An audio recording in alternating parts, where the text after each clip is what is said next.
Hello दोस्तों, welcome to my new blog. तो दोस्तों आज हम लोग लगाने वाले हैं टेंट। और तो अभी अध्यक्ष महोदय रगड़ते हुए रेता को निकालते हुए दिख रहा है।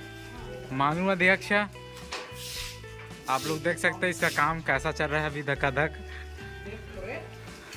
और राजेश्वर का भी चल रहा है अभी काम। चलो करते हैं जल्दी से साफ सफाई। हमारा कृष्णा का पंडाल बनकर तैयार हो गया है। यहाँ पर हमारा वाटरप्रूफ पंडाल बन चुका है और अभी मंच को सजाना बाकी है। तो चलो हम लोग अभी सजाने का काम करेंगे। और पंडाल के अंदर से देखने में कुछ इस प्रकार का लगा हुआ है जो कि आप लोग देख सकते हैं। और बाहर वाला भाग जो चांदनी लगा हुआ किसी इस प्रकार का है जो देखने में बहुत सुंदर लग रहा है। अभी हम लोग दोनों साइड में पर्दा लगाकर पूरा बंद कर देंगे क्योंकि अभी खाली लग रहा है तो भर जाएगा।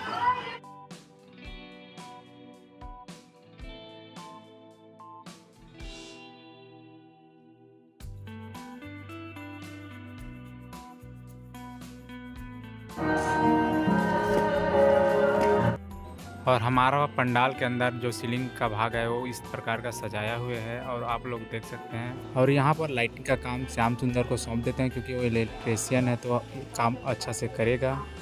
और बाकी फूल लगाने और झालर लगाने का काम मैं कर लेता हूँ। जो सीलिंग का काम है पूरा समिति मिलकर कर चुके हैं हम लोग। और आगे हम लोग दिखाने वाले हैं आप लोगों को पूरा सजाने के बाद। अभी मैं लगाने वाला हूँ चारों कोनों में झालर, क्योंकि इससे हमारा पंडाल है जो कि बहुत सुंदर दिखेगा। और लाइट भी लगाना है अभी। तो चलो मैं जल्दी से बांध देता हूँ चारों कोना में झालर।